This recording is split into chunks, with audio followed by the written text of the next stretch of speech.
algo que aprendí con el rabino Daniel Chapán precisamente, es que lo que está en escena, más que nada, es el diálogo de Dios con Caín.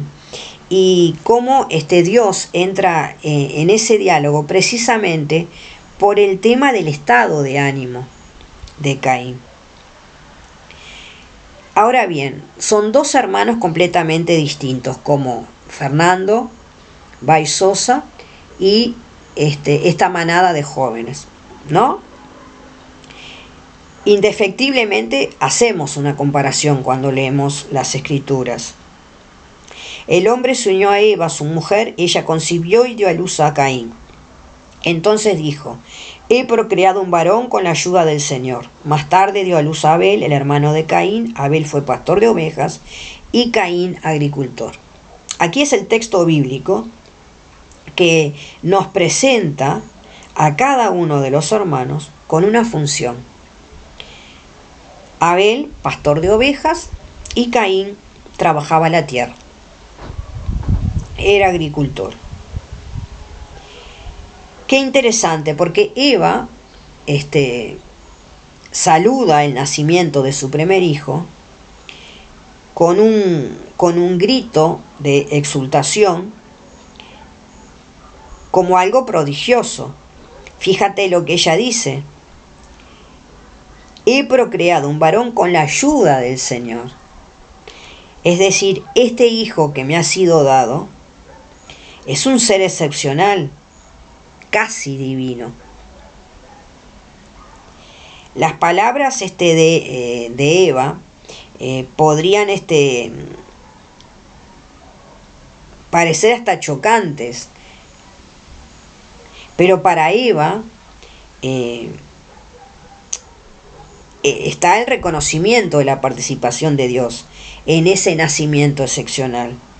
Abel, en cambio, se menciona casi de pasada, como el hijo que se añade, como ya he mencionado en otros videos, esto de ser el segundo. Además, el nombre de Abel, en el hebreo bíblico, representa el aliento y el vapor, que no tiene consistencia. Esto lo que hace es que haya una posición secundaria de Abel y un protagonista que es Caín, como personaje principal de la historia. Abel parece ser que no existe para sí mismo, sino que es presentado como el hermano de Caín, como algo así como un apéndice, ¿no?, en relación con el primogénito. Los dos hermanos con profesiones distintas, y yo me hago esta pregunta: uno es agricultor y el otro pastorea los rebaños. ¿Habrán compartido el fruto de sus trabajos? ¿O serán competitivos? Cuando terminan la jornada de trabajo, ¿se sentaban a dialogar? Son esas interrogantes que nos hacemos al leer la palabra de Dios. Porque algo bonito que podemos hacer con la palabra de Dios precisamente es hacernos interrogantes. Estos hermanos, cuando terminaban de trabajar, ¿se compartirían? No sabes qué bueno, las ovejas parieron y nacieron unos bebés preciosos. Y vos no sabés las zanahorias que yo coseché, y no sabes cómo vinieron las lechugas. Yo me pregunto, ¿hablarían de esos temas o ya serían rivales porque mi cosecha fue tanto y mi rebaño dio tanto? No lo sabemos. Lo que sí sabemos es que ambos hermanos presentan una ofrenda al Señor, y que el Señor mira con agrado el regalo de Abel, no así el de Caín. ¿Qué dice el texto bíblico? Al cabo de un tiempo, Caín presentó como ofrenda al Señor algunos frutos del suelo, mientras que Abel le ofreció las primicias y lo mejor de su rebaño. El Señor miró con agrado a Abel y su ofrenda, pero no miró a Caín ni su ofrenda. Entonces, aquí ya hay un punto interesante. Tú te puedes preguntar, pero es un Dios injusto, es un Dios caprichoso. La pregunta es, ¿la ofrenda animal de Abel era más digna que la ofrenda vegetal de Caín? ¿Dios tiene favoritos?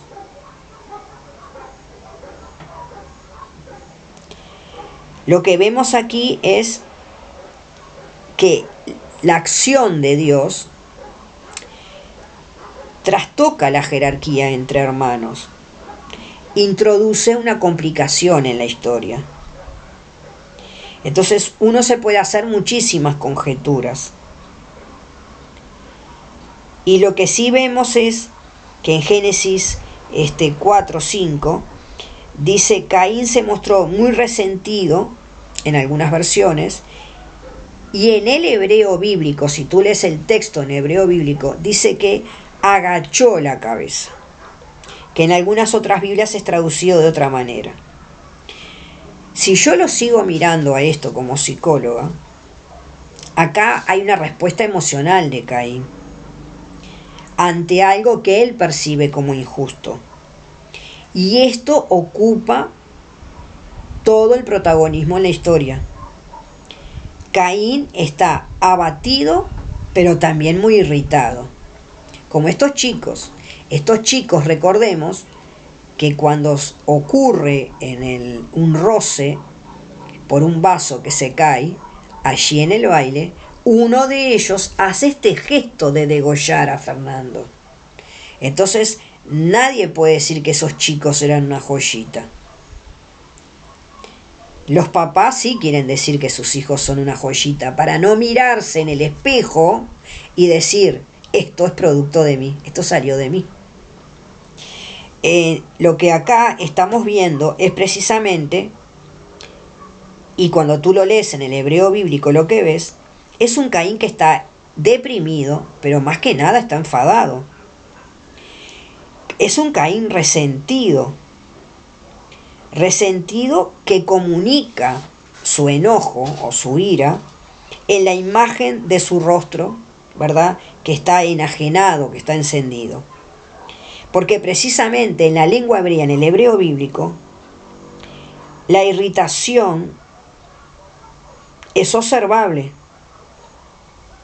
Se ve que su rostro está encendido, no como encendido como este fuego que decía Claré que hay que encender y derramar, sino que está encendido de enojo.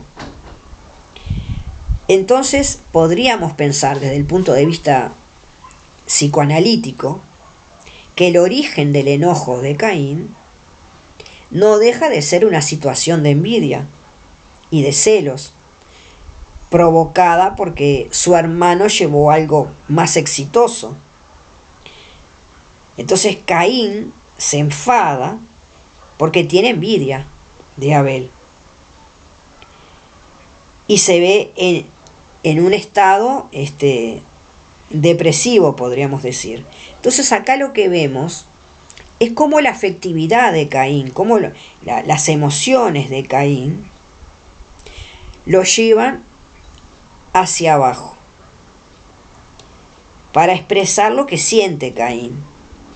Y se utiliza una doble metáfora en la narración bíblica, la del rostro que se enciende, pero también en el hebreo bíblico no es solamente un rostro que se enciende, sino que es un rostro que se agacha. La pregunta que nos hacemos es: ahora que Caín está caído, podríamos decir, ¿es capaz de levantarse? Estos jóvenes que asesinaron a Fernando, ¿tendrán la valentía de levantarse y pedir perdón? ¿Tendrán las agallas para ser humildes y reconocer que asesinaron? Caín se queda rumiando su enojo, su celo, su envidia, al punto tal que el Señor le dice: ¿por qué estás resentido y tienes la cabeza baja? El mismo Dios reconoce el semblante de Caín. Y lo que hace Dios es la imagen especular de Lacan. Le pone el espejo, le ofrece una visión externa de lo que ocurre en su interior. El niño piensa que ese que está en el espejo es otro y no el mismo. Dios, cuando le dice: ¿por qué estás resentido y tienes la cabeza baja?, le está mostrando en una imagen especular lo que hay adentro reflejado. Es un Caín que está enfurecido de celos y envidia y está en un estado, podríamos decir, de depresión. Pero no una depresión porque está triste, porque la próxima voy a hacerlo mejor, sino porque, como todo narciso, se le hirió la sensibilidad. Dios, cuando le hace esa pregunta, esto es lo interesante si tú analizas, esto es lo que conocemos en logoterapia como un diálogo socrático. Dios exhorta con esas preguntas a Caín. ¿A qué lo exhorta? Salí de esa situación en la que estás agachado, con esa cara así. Deja de estar hacia abajo. Empezá a trabajar esas emociones, Caín. Es una invitación a Caín a que se detenga y busque una respuesta. Cosa que estos jóvenes no están pudiendo hacer. Estos jóvenes no están mirando en su interior. Están mirando en su exterior y sobre todo en los videos para señalar, sí, ese soy yo, pero mire, yo la patadita no se la di. O detuve la patada. O yo no estaba ahí. Hubo uno que tuvo el descaro de decir yo no estaba ahí. ¿Y dónde estaba? Si todos los videos lo señalan como que estaba. Entonces es interesantísimo ver en este diálogo cómo Dios va de alguna manera planteándole y apelando. No un reto, es un desafío de Dios a que el primogénito de Eva se haga responsable. Es un llamado a la libertad. Es un llamado a hacerte cargo ahora de lo que hiciste. Y Dios se lo explica claramente.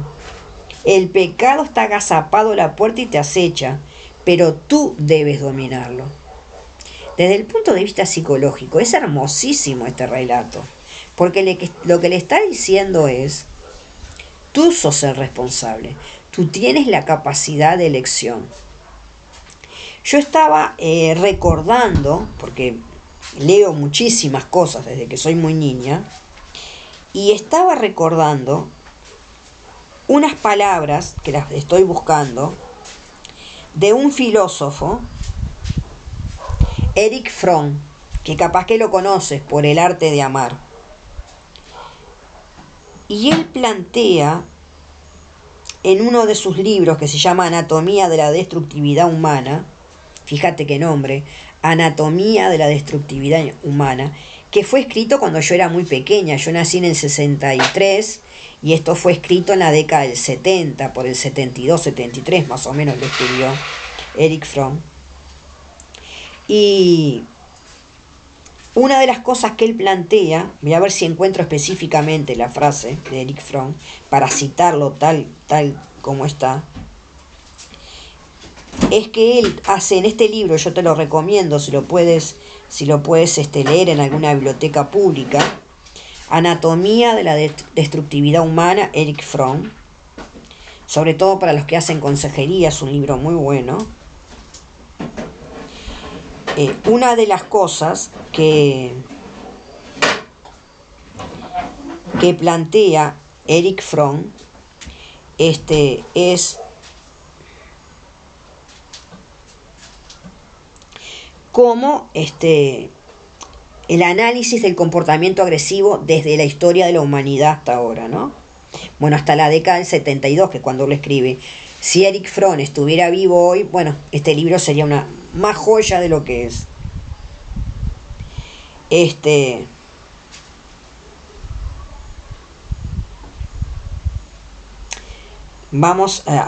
Estoy buscando la frase de... Acá lo encontré. Dice así Erich Fromm. Viene hablando de cómo ha ido evolucionando el nivel de violencia a nivel social, ¿no? Entonces dice él así: Hitler hizo otro tanto, se refiere a nombrar al otro como enemigo. Hitler hizo otro tanto llamando a los enemigos políticos que quería aniquilar infrahumanos. Casi parece una regla que cuando uno desea hacer más fácil para su bando la eliminación de seres humanos del otro, inculque en sus propios soldados la idea de que de lo que se trata de suprimir no son personas humanas. Te lo voy a leer más despacio. Casi parece una regla que cuando uno desea hacer más fácil para su bando, se refiere a bandos de guerra, ¿no?, la eliminación de seres humanos del otro, inculque en sus propios soldados la idea de que de los que se trata de suprimir no son personas humanas. ¿Qué está diciendo Erich Fromm ya en el 72? Cuando estás en una situación de conflicto, sea guerra o no, lo que hacen muchos regímenes políticos o sociales es hacer que el otro, vos no lo veas como un humano. La situación del espejo. El niño se goza por encontrarse con otro humano. Esta noción de alteridad.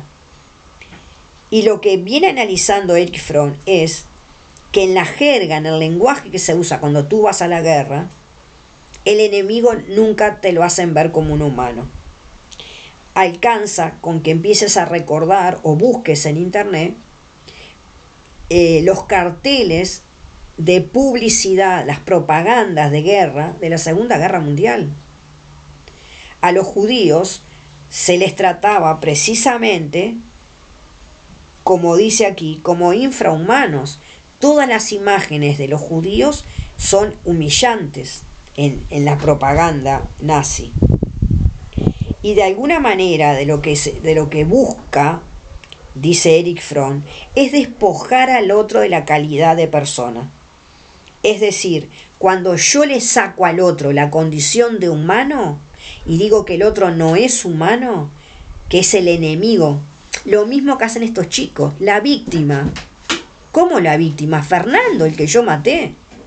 Tengo que mirar al juez y tener la valentía. Si tuve la valentía de patear, tengo que tener la valentía también de mirar al juez y a los padres de Fernando y decir, el que está ahí es Fernando y yo contribuí a matarlo.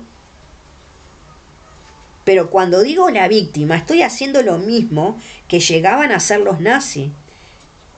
Ver al otro como infrahumano, como que no tenía valor de humano y que por lo tanto lo podíamos aniquilar.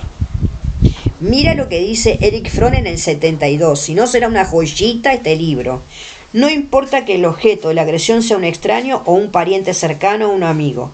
Lo que ocurre es que el agresor corta emocionalmente al otro y no lo toma en cuenta para nada. El otro deja de ser para el agresor un ser humano y se convierte en cosa que está por ahí. En estas circunstancias no hay inhibiciones ni siquiera contra las formas más graves de destructividad. ¿Qué fue lo que hicieron estos chicos? No hubo inhibición, no hubo control de los impulsos. Patearon en todos los órganos vitales de Fernando, comenzando con un golpe en la nuca, ya para darle un knockout, y toda la conjunción de golpes llevó a la muerte. Entonces estos chicos lo que están haciendo no es solamente no nombrar a Fernando, como lo que estuvimos analizando de lo de Michel Foucault, sino lo que están haciendo es, como dice Erich Fromm, rebajarlo al lugar de cosa. No es humano, es una cosa. Es un chico o una víctima, porque una víctima puede ser también una mosca que me anda molestando y que yo hago así y que por lo tanto esa cosa dejó de zumbar y de molestarme. Entonces, cuando estamos analizando lo de Caín y lo de Abel, ¿a dónde quiero llegar? A que para llegar al fratricidio, para llegar a la destrucción de Abel, Caín tiene dos caminos posibles, con diferentes consecuencias. Bueno, me hago cargo que esta forma en que estoy trabajando mis emociones no es la adecuada, o la que hizo él, que es, bueno, como esto que tengo acá adentro me molesta tanto, salgo a dar patadas, ¿no? Entonces, lo que hace Caín precisamente es actuar su ira.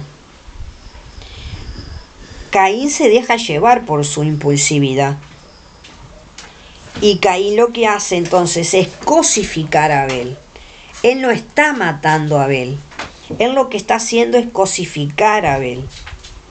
Recordemos lo que le dijo Dios. El pecado es como una bestia salvaje agazapada a la puerta. Precisamente agazapada para que ¿Tú tienes gatos? A mí me encantan, amo mis gatas. Tengo 2. Y hay una muy viejita, ya con 14 años, 16 años, que tú no sabes cómo se agazapa. Y tengo otra más joven que se agazapa cada vez que ve algún bichito por ahí. No importa si el bichito es un cascarudo o cualquier otro bichito. Ella se agazapa y se tira sobre el bichito ese que quiere cazar. Muchas veces es para jugar, pero es algo instintivo. Entonces el pecado, lo que le dice Dios, está allí agazapado para atacar. Y Caín le abre la puerta a esa bestia salvaje agazapada. Entonces, su emocionalidad no controlada la pone en acción, pasa a lo que decimos en psicología, a un acting. Caín no es capaz de domar el animal salvaje, no es capaz de cerrarle la puerta. Caín le abre la puerta. Entonces lo que hace es precisamente cosificar a Abel. Lo hago infrahumano y no siento dolor ni remordimiento porque no es humano, es una cosa, es una mosquita, una mosca que estaba por ahí y bueno, y que me molestó y le hice pum y la maté. Qué interesante, porque en este diálogo que tiene Dios con Caín, lo que vemos es precisamente las palabras no pronunciadas de Caín. ¿Qué es lo que está pasando en el juicio de Fernando Baez Sosa? Estos chicos no están nunca diciendo las palabras pronunciadas: nos arrepentimos de haber asesinado a una persona. Esas palabras no salen de la boca de Caín. Acá lo que tú ves, hay palabras no mencionadas por Caín. Lo único que se escucha mencionar de Caín es: Caín dijo a su hermano Abel, vamos afuera. Y cuando estuvieron en el campo se abalanzó sobre su hermano y lo mató. ¿Puedes ver la imagen de la bestia agazapada? Se abalanzó. No dice se acercó, le dio un golpe, cuando estaba en el campo, bueno, discutieron y le dio con un palo y lo mató. No, dice se abalanzó. O sea, ya el mismo acto es un acto que lo hace como animal salvaje, ¿verdad? Agazapado. Caín no habla con Dios, sino que ni siquiera habla con su hermano, porque vamos afuera no es un diálogo, es más bien una invitación a matarlo. Comúnmente, al trabajar en un colegio con niños, una expresión que precisamente escuchaba y que tenía que ir a ayudar a que manejaran sus emociones es: te espero afuera a la salida. La frase típica, no sé cuál se dirá en tu país, pero te espero afuera en la salida. Todos sabemos que en la jerga escolar, que es en la esquina o unas cuadras más allá, lejos de la escuela donde nadie nos ve, te voy a dar una trifulca, te voy a dar una paliza que te voy a dejar chiquitito. Entonces lo que acá estamos viendo es un Abel muerto, ¿no? Con un cuerpo fragmentado, esa imagen especular que dijimos que en Lacan el niño se goza porque cuando se mira en el espejo no logra visualizar un cuerpo fragmentado. Precisamente la locura, ¿cuál es? El cuerpo fragmentado. Lo que vemos acá es un Caín con un mundo interior lleno de resentimiento, un mundo interior lleno de frustración, que no dialoga, sino que lo que hace es una invitación a salir, pero no para tener un diálogo con el hermano y decir: che, ¿sabés que me vino un poco de envidia porque vos presentaste a Dios una ofrenda que le gustó más? ¿Me ayudás la próxima? No. Caín es la fiera que se levanta contra Abel. Y lo mata con una violencia, ahí sí lo mata, con una violencia inhumana y bestial. Qué interesante, porque acá lo que vemos es que precisamente lo que falta en Caín es la palabra. Y el lenguaje es lo que nos ayuda a constituirnos en humanos. Pero Caín es incapaz de acceder a su humanidad a través del lenguaje. Caín no articula una palabra para invitar a Abel al diálogo y decirle, vos sabés que se me fue la mano y me enojé porque tu ofrenda fue mejor. Y no solamente eso, sino que una vez que está consumado el fratricidio, Dios interpela a Caín y le pregunta, ¿dónde está tu hermano Abel? ¿Y qué es lo que dice Caín? No lo sé, hasta me imagino que se deben coger de hombros, ¿no? Como los niños, no lo sé. ¿Acaso yo soy el guardián de mi hermano? Esto es impresionante. Porque cuando Dios le dice, ¿dónde está tu hermano? Dios no le está preguntando que le muestren el GPS, sino que Dios lo que le está diciendo es, ¿dónde está precisamente tu hermano Abel? Porque Dios sabe lo que Caín hizo.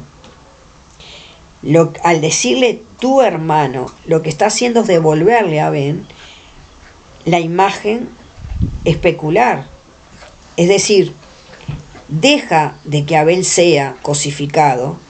No, Dios no lo cosifica a Abel, sino que le da lugar de lo que corresponde, le da lugar de hermano. Al decir hermano dice humano, y al decir humano dice a semejanza mía.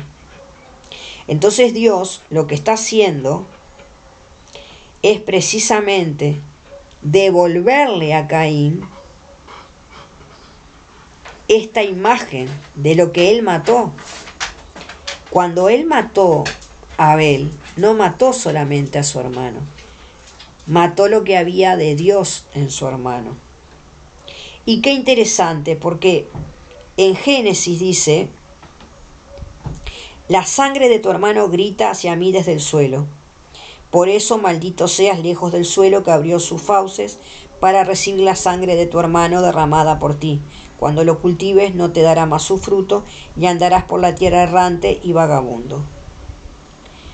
Esto que estoy haciendo es una traducción que se basa mucho en la traducción del hebreo bíblico, que en el hebreo bíblico no habla de sangre, habla de sangres en plural. Y claro, en el español no pudo ser traducido plenamente, porque sería como un horror gramatical. La palabra sangre en el hebreo bíblico aparece en plural. Y esto se repite con cierta frecuencia en la Biblia hebrea. ¿Y por qué aparece en plural en el hebreo? Porque la sangre está como mancha, como charco de sangre.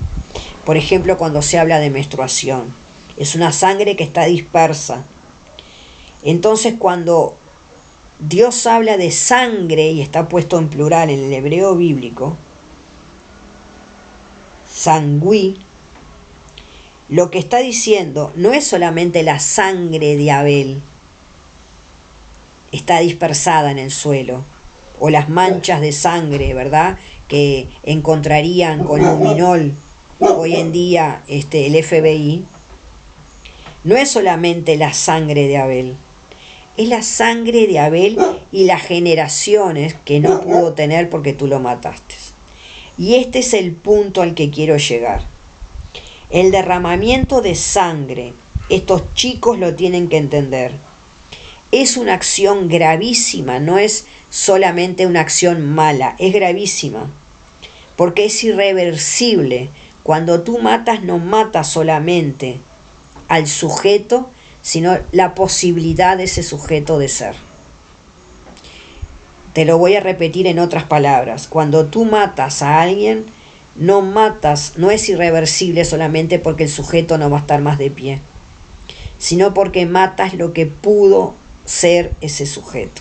Es decir, mataste a Abel, está diciendo Dios, y mataste a Caín. Perdón, mataste a Abel y la genealogía de Abel, Caín. Es decir, tú que eres agricultor, sembraste el campo con la sangre de tu hermano y sus generaciones. Qué interesante, porque desde el punto de vista del trabajo, el agricultor es sedentario. ¿Y el castigo cuál es que le impone Dios?